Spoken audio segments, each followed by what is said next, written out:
I am really excited about today.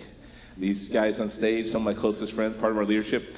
I keep thinking, if you know me, I think in terms of movies and TV shows, and I keep thinking about today, and I do this goofy voice with my kids, and I keep thinking it like, oh my gosh, Jennifer, this is going to be crazy amazing. If you know, you know. And I think it's going to be awesome, and I'm like legit excited about this. Our intent today is to wrap up the series on the prophetic, and maybe to even demystify something that's mystical. And so the idea, I guess, behind prophetic is maybe, well, we want to hear God sometimes for other people. And so at the core of being prophetic is having a good relationship with God where you're soundly hearing him. And so we asked these 5 people who are on our leadership team to give some real personal examples on how they hear God. I think there's health in a variety. I think that sometimes when you get multiple people who do things, you'll see similarities, but I think sometimes you see differences because God works with us as individuals, and I'm just believing that God has set this up and that this is really going to benefit people in their ability to hear God and walk that out effectively. One last thing before I hand it over. So what I've asked them to do is to just share their heart and be open and free to how they hear God. Maybe give us some examples, and some may even throw out something that they thought they heard God say, but it wasn't, maybe not. So it's really up to them, and I trust these guys do hear God, and they will bring you something that is very valuable today. But I have kind of an assignment for those of you, if you're watching online or here. If you feel like God uses these guys, something they say, and it was for you, I'm going to ask you to acknowledge it. I feel like that's fair. I feel like that's how we're supposed to participate as listeners, is let God speak to us. And so you do that your way. So if somebody's saying something and you might want to stand up and go, yeah, come on now, that could be your sign that God's using them to talk to you.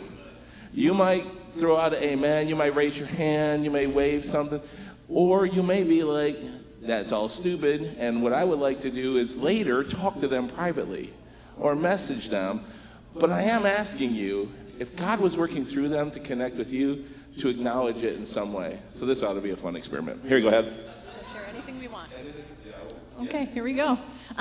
So a couple things that came to mind right away when we were texting about this topic was, this is going to sound silly, but one of the most helpful things that I've ever read was one of these preachers I really looked up to, okay? And he seems super confident. He's really been key in building my faith. And I read in one of his books, The Secret, and this just really freaked me out.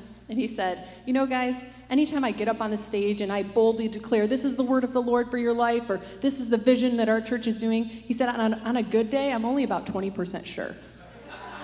And I was like, it literally blew my mind, because I had, for most of my life, been operating under, I'm not going to say it might be God unless I feel like 99% sure. And so that was like maybe 2 or 3 years ago, and that just helped me. Like, hearing God, it just is risk-taking. Like, you're not going to feel 100% sure, ever, probably. So that's kind of just something that came to mind right away. But I thought I'd give you 2 stories, one of where I felt like I successfully maybe heard from God, and then one that I was like, oh, that I didn't hear that right. So the first one was about, I guess it's almost been 2 years ago, how I kind of knew I was supposed to step into this life coaching program. Because I often feel I hear God in like what we call the swirl. He kind of mentioned it last week. Like, you feel like the wind of the Spirit like highlight something, and then highlight it again, and then, so we call that the swirl sometimes. So for me, it started in, again, daily Bible reading, which is super helpful for me, just to get to know God's voice. Like, if you just start taking that in regularly, you just kind of have this background of, this is what God sounds like, and that helps here in other ways. But I was reading Old Testament, just this random verse that just stood out to me, and it said, Isaac sowed and he reaped 100-fold. And I felt like God said, I'm waiting on you to sow, and you're going to reap. And I was just like, well, we give, and I didn't know what that meant. So that was just something I was chewing on in the back of my mind. And then about a week later, every sermon I heard was on the parable of the talents. And this theme, if you'll use your gift, I'm going to multiply it. And I was, again, kind of confused. Like, I'm helping in church. I feel like I'm using my gift, Lord. But I felt like, again, he had more. And so I just asked him. I just said, what's my next step, Lord? I don't know what else to do. And I felt like I just heard in my heart, like, ask your sister-in-law, Jana. She has your next step. And I was like, oh, okay. Very random. So I literally texted Jana. I was like, let's get coffee, because apparently you know what I'm supposed to do with my life. And so we met, and literally nothing crazy exploded there. And I was like, that's weird. Until a week later, she texts me in like all caps, and like basically like, I have your next step. So she had been in this writing course with this Christian author, Jess Connolly. And in this writing course, Jess had mentioned they're rolling out like a new coaching program. And they were like, it would be fantastic if we could even get 10 women. So it was just something new that was brewing. And Jana was like, this is what you already do, Heather. You already meet with women and help them with their lives. And now you could actually like do it on a broader scale and maybe make some money. And so like clearly that was a sign from the Lord, but sometimes I need multiple confirmations, even though I should have known. But I was still like, oh, I don't know, because in my head, I was like, not everything's lining up. It's not the right season, not the right time, what I thought I would do.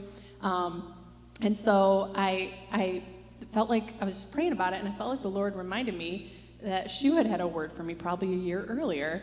And in his word, he said, like, my ministry was going to start, like, on the beach, and it was going to be easy, and it was going to be things I love doing. And when I had looked into the details of the coaching program, it was literally, like, on the ocean in Charleston was where the training was. And I was like, oh, okay. And then me and John had also felt led to go to this weird, I don't even know what it was, guys. It was something we got, like, what was it, John? We filled out a thing for a free truck or something. We entered a raffle. We went to some weird presentation. Have you ever done one of those? And they had given us a free trip, and one of the options was Charleston. And I was going to need, like, a hotel there. So all these things just swirled. And so, I stepped out, got into the program, accepted, and the rest is history. But that was just one, story of where I felt like God was swirling something, and I followed it, and here we are. And then real quick, I'll share one other short one where I was going to miss it. Thankfully, the Lord kind of helped me. But me and John just in a rush, trying to get the kids to bed and everything. And in my mind, he had been, I already told him the story, don't worry. He had been kind of harsh with my youngest. And like, I felt like she didn't know what he was asking of her, and he had kind of corrected her harshly, okay? So I'm upstairs tucking her into bed, and I'm kind of stewing on that. And I'm like, I need to go like tell him like something, So I stopped for a minute, and I said, Lord, what do I do with this? Like, I feel like that wasn't good for her, and that needs to be corrected.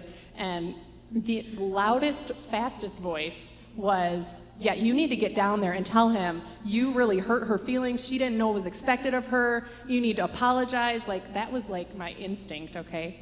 And then I just paused for a second before I ran downstairs in a rant, because I felt like God kind of triggered in me, like, what's the motivation behind that voice you're listening to?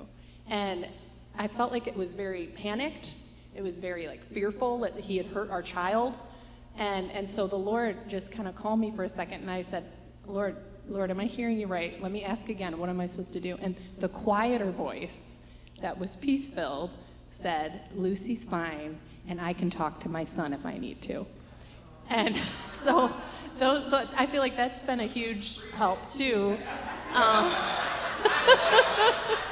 That's been a huge help to notice what's the motivating factor behind the voice. And if it's fear and it's like panic, that's not usually the Lord. So there's my little stories and tips. So it's weird when somebody says that I hear from God, because I really don't know that for sure. I think I do, and then I think I don't. So how I hear from God is I just started to at one point decide that he's with me all the time, and I listen to all the voices. So I hear the good and the bad, and I just answer them both. And I start practicing that. And at times you've got to go, well, I don't like that voice, but at times I also believe that voice. And I just started to I feel like I'm tuning in to what he sounds like or what he feels like. And it's not always the same. But I always picture him like my friend, and he's talking, he's next to me, and yeah, we're going to banter back and forth. And I did find that he's pretty funny, but anyway, so that's how I just started practicing it. I'm not even sure if I get it right, but if I hear something, I've been practicing moving in it. Do it. Right away, I got to start moving in it, because I'll forget, or I want to activate whatever that is. Like if somebody tells you to do something, what do? Well, if your dad said it, you're moving, right? So I want to just practice that. So, and then I got like one story, and then I'm done. But I would say that so many times I thought I heard God, and I swear I didn't hear God. Well, here's the story. Like my daughter wanted to get rid of a car, and she's going, I want to give it away, and I'm going, cool, great. She goes, do you know anybody? I go, actually, I feel like God's saying, give it to this guy at work. And he's he's not real responsible, but I thought this would help him out and everything. And then my daughter goes, I don't want to give him more money. And I'm like, no, I don't think that's a good idea, because he's really irresponsible. And then I heard the Lord go right away, that's not how I operate. You think automatically, and now if somebody said that to me, that you'd have to earn favor, I would go, absolutely not. But I realized in my heart, he's teaching me a lesson in this. So anyway, we gave him the car. I still don't think it was a good idea, because it's still got no plates on it and sitting in his garage. But I think maybe God had a different plan for it than what I expected this guy to use it to come to work. And then a quick story where I thought I heard God and I think I got it right is, like, I have this dream of opening a gym, and at one point the God said, in this gym that you will operate, you'll lay hands on people and that you will give them words of knowledge. And I saw a picture of people doing it. I go, oh, that's so cool.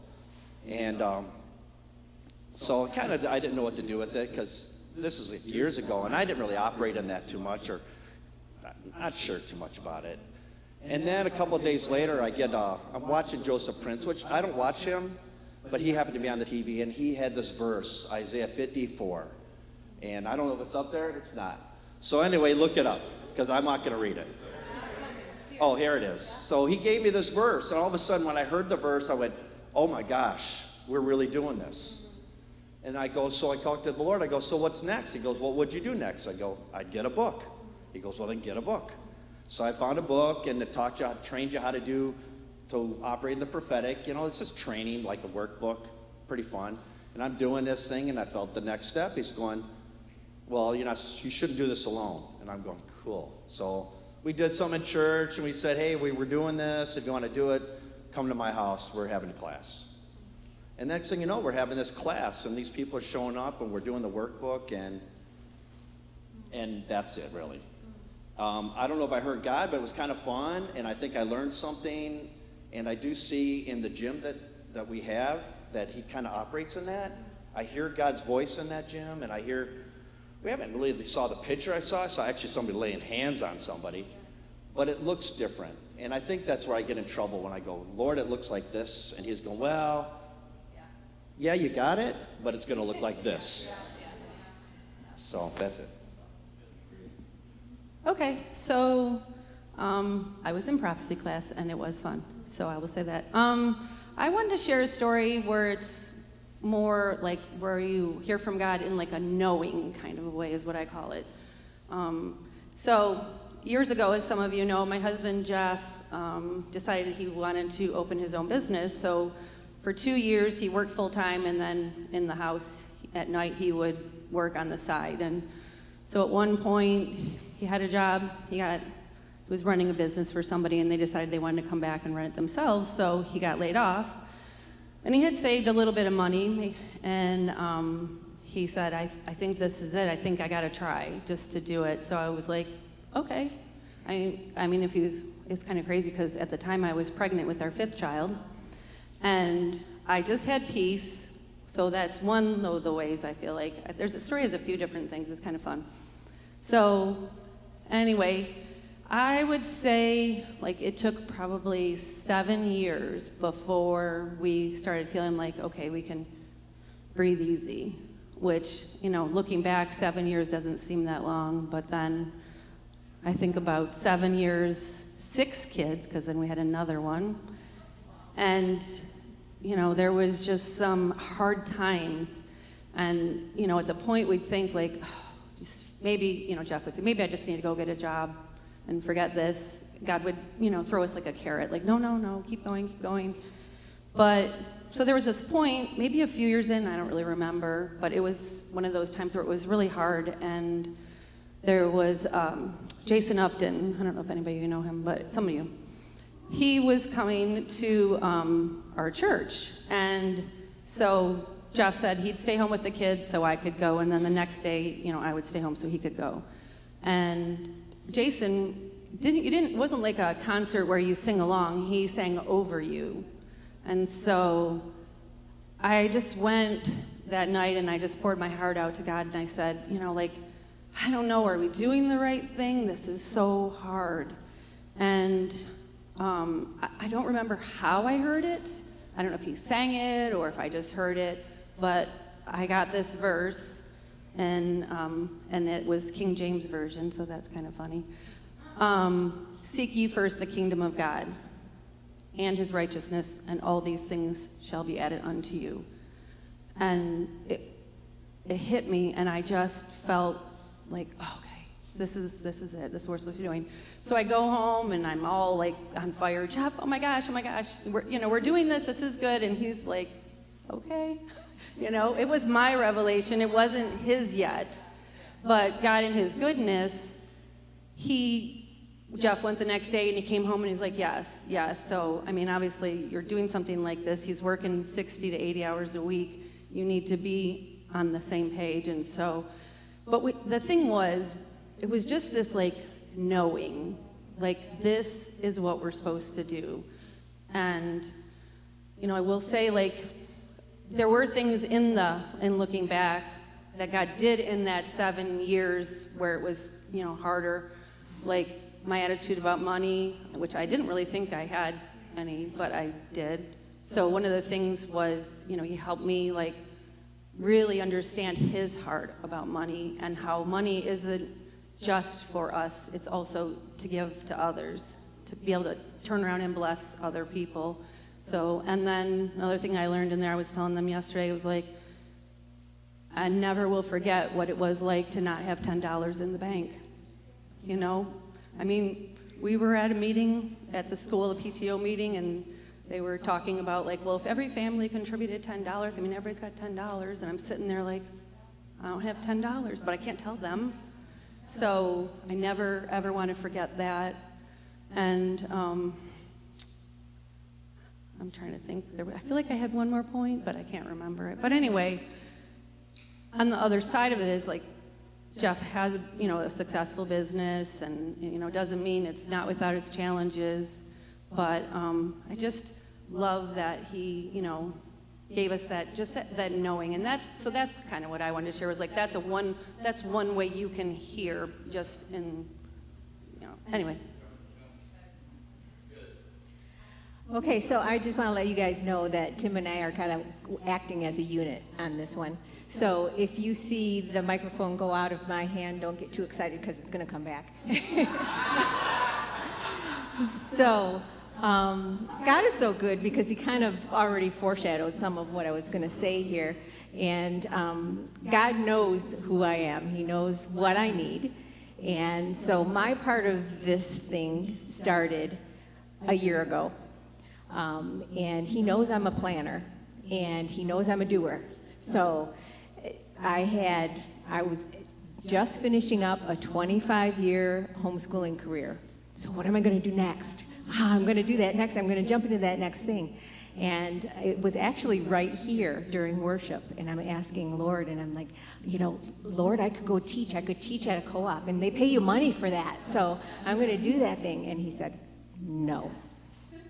And it was the opposite of using my gift. Because I've been told, you're a good teacher and we want you.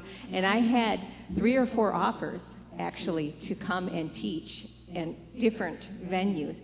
And I had to say no, because the Lord so strongly said no. And it was no, not at least till January. I'm like, well, that's after the school year starts. So I just had to obey that no. Okay, so a couple years ago at Ford, I'm still working. I've got over 30 years with the company, and I'm getting really tired. And we had a round of separations and voluntary separations. People got let go, and I thought, if there's an offer coming down, I've got to seriously think about it. And sure enough, last year we got a voluntary separation package, and I really wanted to take it. I really wanted to take it. And Rita and I have talked about it, and we prayed about it. And our decision was, you know, I can retire soon, but not quite yet. We needed to work I needed to work probably another 18 months before we would be where we thought we could be, for both of us to be retired, for me to leave my job, and, you know, for us to embark on retirement together.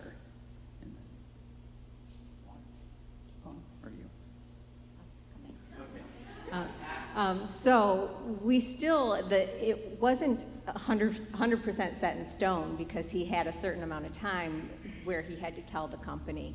So we separated and we prayed about it ourselves. But we had made this decision. It was pretty clear between the two of us. And I was up at our lake house and he was down here, and I was praying and about the situation, and the Lord said, no, it's time for him to go. And it was, those, sometimes when those come, it's like, are you sure, Lord? I mean, and every time I would pray about it, I already told you, no, it's time for him to go. And I said, all right, Lord, then you're going to have to tell him, because I don't want to tell him. You're going to have to tell him. And I just held on to that piece of information. So we're up at our lake house, and I get a call from my boss. You know, we've already made our decision. I'm not going to leave the company. And my boss starts reading me a script that says, unfortunately, due to the financial state of the company, we are going to be moving your job over to India, and you can either accept the current offer, or in 6 months you will either have to have another job in the company, or you will be involuntarily separated. So we were kind of like, what? I was overhearing this conversation, and the Lord had already told me, so I'm like,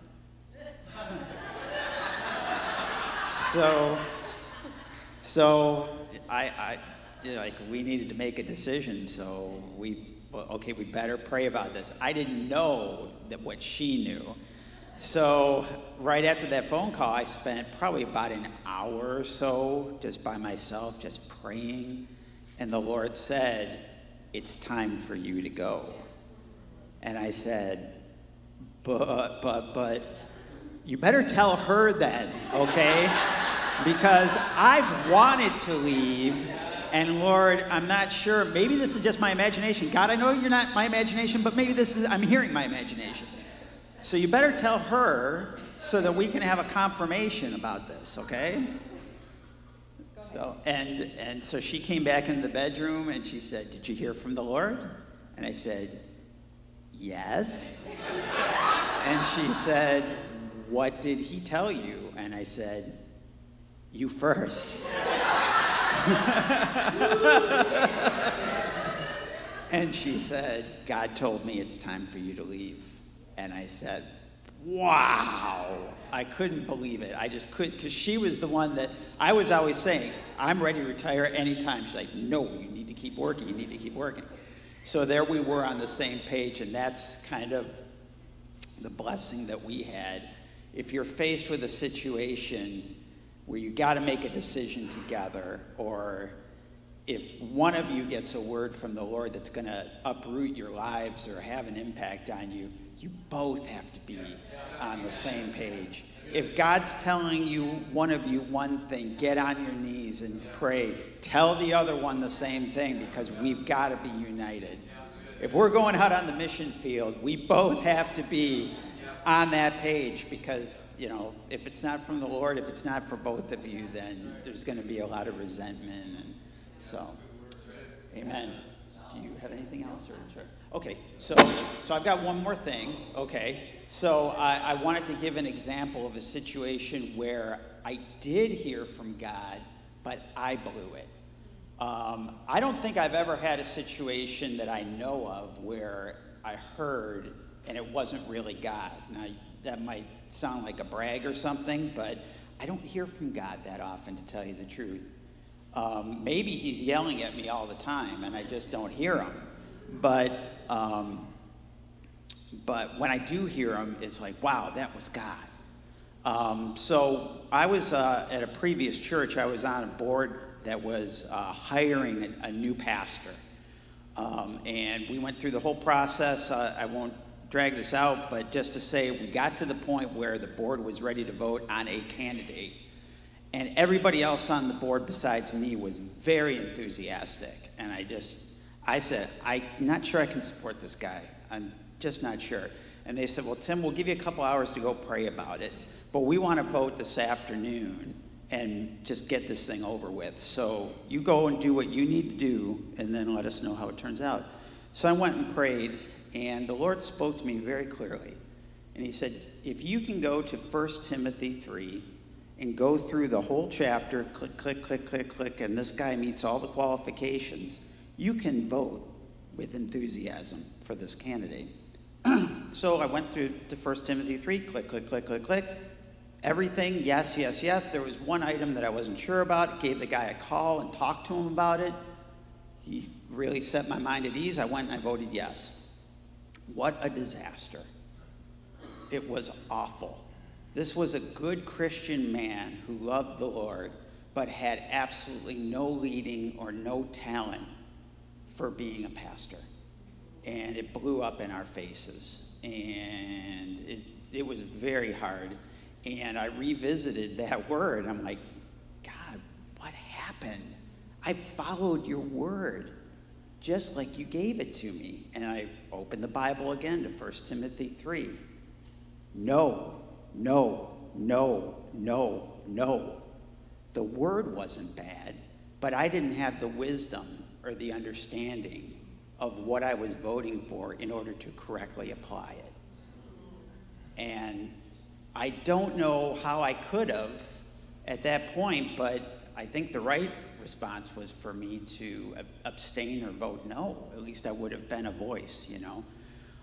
But just to let you know how awful it was, this thing went on for quite a while, and we got to the point where we needed to take our family out of the church, and we were praying for release, and the Lord wouldn't give it to us. So we kept praying, God, please let us go, please let us go. And the Lord finally said, write a letter to this pastor telling him your concerns, and after you write that letter, you can leave or you can stay. I'll bless you either way. So I did it, and I had a meeting with him, and it turned into a tact him meeting. He didn't even want to talk about the letter. He wanted to talk about what an awful deacon I was and all my failures and everything, and even told me that another deacon had been accusing me of things, and I went and confronted that deacon right after the meeting, and he said, I've never spoken against you to him, ever. I would talk to you personally if I had a problem with you. So it was just a terrible thing, and it grieves me to this day that I was a part of that, you know. Thank God he's over it all, but. And we're here now, yay. Yay. With fantastic pastors. Bob thought he was talking about me.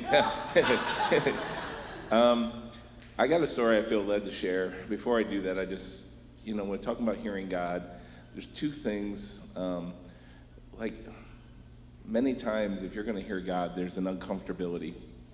And I think as Americans, we think that if God speaks to me, it's going to lead to more comfort in my life. And in one sense, maybe, but in the normal sense, no. I think there's a comfortability. And then the other thing I feel like telling you is sometimes we tune out God and we start comparing to other people. And I think that can affect our faith journey, right? Whereas, like I was thinking this morning about Hebrews, and it says, like, because there's a cloud of witnesses, and that's kind of what I saw today. You got a lot of witnesses that are people of faith and are walking out the best they can their journey. And it's meant to encourage you in your race, not in their race. And sometimes we try to like transport things in. And I think it just doesn't work exactly that way. I think Abraham's faith journey was one of faith, and it was different than Noah's. I think the race looked different. So my story I would like to tell you is about like when I first walked into ministry. It was a job, but to me, it's kind of when it started. When I took a job as a teacher at a Christian private school, and how that worked with hearing God, and with money, and specifically because I think with money, again, we start to. I think we do this subconsciously, is we compare it to other people, and we go. We do it in other ways, but if I follow God, I will look like them. Financially and this way and that way, and I just don't think it exactly works that way. So my story, back in 2000, I was working a job, and I'll talk specific numbers here because I think it might help someone.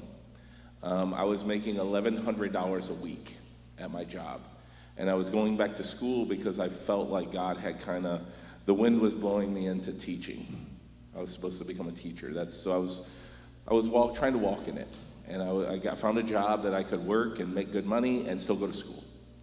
And then one day, someone at church, we were subbing for children's ministry, and the woman says, "Oh, yeah, so what are you doing these days?" I said, "Well, I'm going to school. I think maybe God wants me to be a teacher." She's like, "Oh, if only you knew Spanish." And I was like, "Pues, yo sé un poquito." And she's like, "Wait, you know a little Spanish?" And I was like, she's like, "You got to call the principal of our school. Our church had a school. You got to call them tomorrow." And so I said, "Okay." So I called tomorrow. And, the previous Friday, we hired a Spanish teacher. Right? Is it like, anyway, "Well, what do you do, buddy? Are you a history guy?" I go, "No, I'm horrible at that. I do math." And I'm like, "Oh, well, I have one math class left. This is like 2 weeks before school that I need to get covered. Would you be interested in teaching? Here's the time of day, and it pays $100 per week." And I was like, wow, this private school, man, they're really, dishing it out. And it was the exact time of day I had to work every day. And so it's like, 1,100, 100. Again, I'm a math guy. I'm doing the numbers.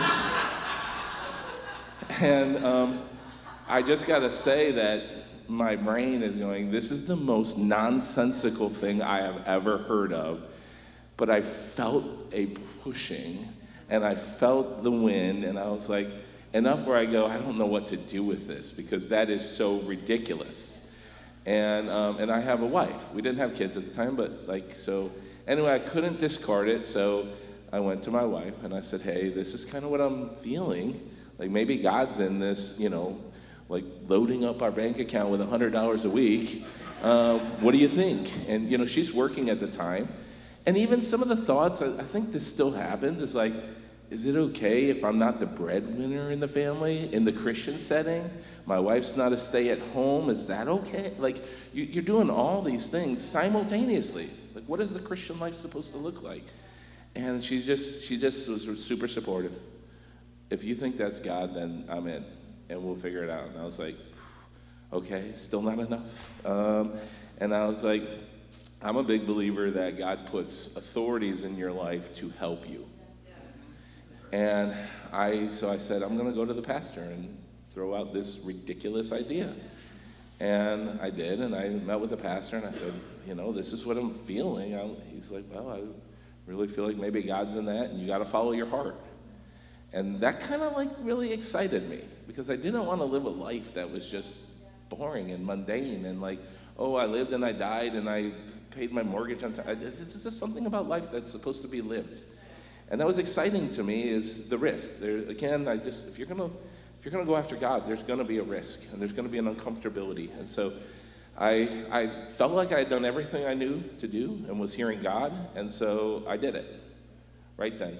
I was getting a $1,000 a week pay cut, and at that moment, we literally didn't have enough money to pay the bills the next month. There was no savings account, right? So anyway, so my wife and I sat down and we go, let's brainstorm about money.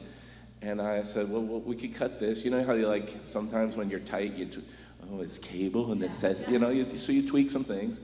And so we did that, and then I started throwing out random ideas. I said, well, what if they could hire me for 3 classes and I made $300 whole a week?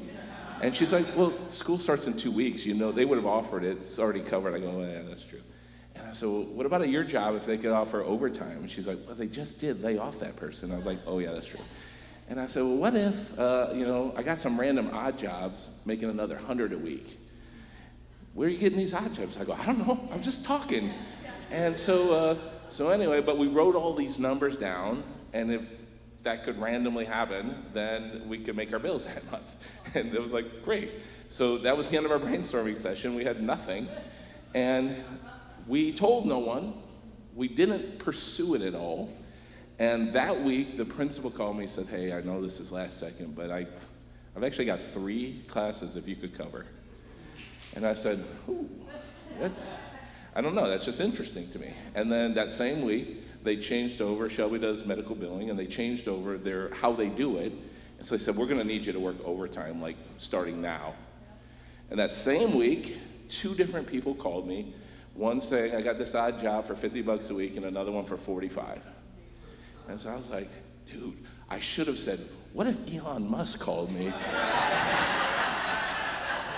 But I felt like all the details was like, it was like God going, I got you covered. I mean, miraculously. We didn't reach out for any of that. And in the same week, we took this thing and we couldn't do it. It was nonsensical. We couldn't make the bills. Immediately, everything we talked about, I think he used those things just because we talked about it, so that I have this story that 20-something years later, I can go, I know. I have a knowing that that was you and you were all over it. And I gotta say, it's been kind of a fun journey. But I also gotta say, don't get into ministry if you want money. Like, you might be thinking, how long did that last? I don't know, right? Like the next year, I got hired full time, right? You know, I'm teaching 6 different classes a year. I got hired in, I think, at $21,000 a year. So I got bumped up full time to 400 bucks a week. You know, now I'm going, how was I not crazy? Well, because when God's on it, you also kind of have the grace to go, this is fun. And I gotta say, over the years, like, it's just nonsensical. Whenever I've had a need financially, it has just miraculously been there. And I just feel like that's part of it, is this fun journey. But I mean, I want to say it's fun, and he came through, and then the next week I never had to think about money again. And I just want you to know this is not how it worked in my life. And I want you to say that the work was easy, but have you ever tried to teach 6 classes with high schoolers? Good luck, right? Like year round. But it was like super fulfilling and super fun, and God knew what I needed, and he knew that this was part of my thing, and it was part of hearing God, and it was part of walking it out. And I just wanted to say, if you're thinking, hey, if I do this thing right, everything's gonna be so easy in my life, you might be looking for the wrong signs that it's God. You just gotta hear him. Because sometimes there's like these false positives, and there's like these things and I just think it's not about the comfort, it's not about the ease, it's something in it will go, this is awesome. This has been a fun journey, me and God. And I also think, honestly, maybe one of the reasons we didn't just get more money right away is because I had a lot of growing to do. I still do. And I think God loved me so much, he knows that had he thrown more money my way, it actually wouldn't have helped me. I think we, as Americans, I think we always think, if I had more money, it would be, no, I don't actually think that. I think sometimes God's going, I love you so much, buddy, that we're gonna develop you and mature you. And I'm still in that, I'm still trying to grow in that. Like, I came from a really messed up financial way of thinking, and God loved me so much, he's like, I want you to know I'm in this, and I'll make provision for you, but I also love you so much, we're gonna grow you. And so I think that, and when it comes to money, I've just learned to go, praise God for everything he has done for me. When I wanted to write a book and I didn't know how, do you know somebody slipped me the exact amount of money, didn't know I wanted to write a book, the exact amount of money I needed in my hand? When I needed a vehicle, you know that God came through and just provided a vehicle? Do you know how many times I have these stories? But my story is not that God gave me such a surplus that I never had to think about it again. I'm just connected with him going, this is yours, and like, help me develop. And so don't compare yourself to others. Your journey is unique. You might be doing everything right. You might be hearing him, but you look at what God does in someone else's life, and then you start to go, I must be doing it wrong. So just before we close, I just feel like that could apply to anything. It's not just money, but like if you've been like, if you're single and you're waiting for that right thing, your heart's desire is to get married, and you start looking around at other people and you're going, well, I must be missing it. I'll tell you, that's not true. You need to go to God and you need to listen to him. And sometimes I know this because my wife and I struggled with infertility. If you're waiting on that baby and everybody's popping them out left and right, stop looking to them. You can be happy for them and go, God, I have this desire. And if you got a financial need, stop looking at what he's doing in other people's lives and saying, God, where are we right now? What's my step? What do I need to do? You need healing. Stop looking at, maybe somebody gets healed and it's actually a put off to you. Because God's like, oh, we're doing this. And it's like, you just keep connecting with God and saying, what are we doing, Lord? I want to hear you. What's my step? What do I need to do to connect with you? And watch your race run out in the most glorious way with everybody else cheering you on because you're not running their race. That's kind of how I'll wrap it up. I'm going to pray in a second, and then I'm just going to dismiss you. And I've asked these 5. They're all going to be up here for anybody that wants to pray. You can come up for prayer for anything. But in my heart, I wanted to at least mention a couple things. If you have had a dry season of hearing God, and you go, can I just have someone pray over me to, almost like you're deaf and you want your ears popped, and you want to just like connect with God, why don't you come forward and let one of these, maybe you connected with somebody, come up and let them pray with you. And secondly, this is our prophetic series ending. Maybe you just go, hey, I just want to offer, maybe God would like to use you to speak into my life. Would you just ask him? Maybe as the Spirit wills, they go, I didn't hear anything right now, but maybe it will. Maybe you want to come forward for that. And so, again, I'm going to pray. I'm just going to dismiss, but anyone who wants prayer, as everyone's being dismissed, come forward. So, Heavenly Father, you're good. You're a good Father. And children know your voice. Lord, help us to remember that when all the voices are going. Help us to remember that we know you. We know your voice. Your sheep know your voice.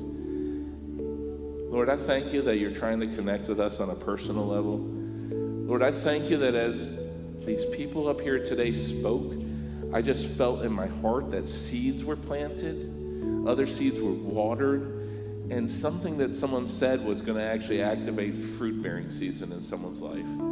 So, Lord, I just ask for the fullness of what you wanted out of this service and the connection between people and situations.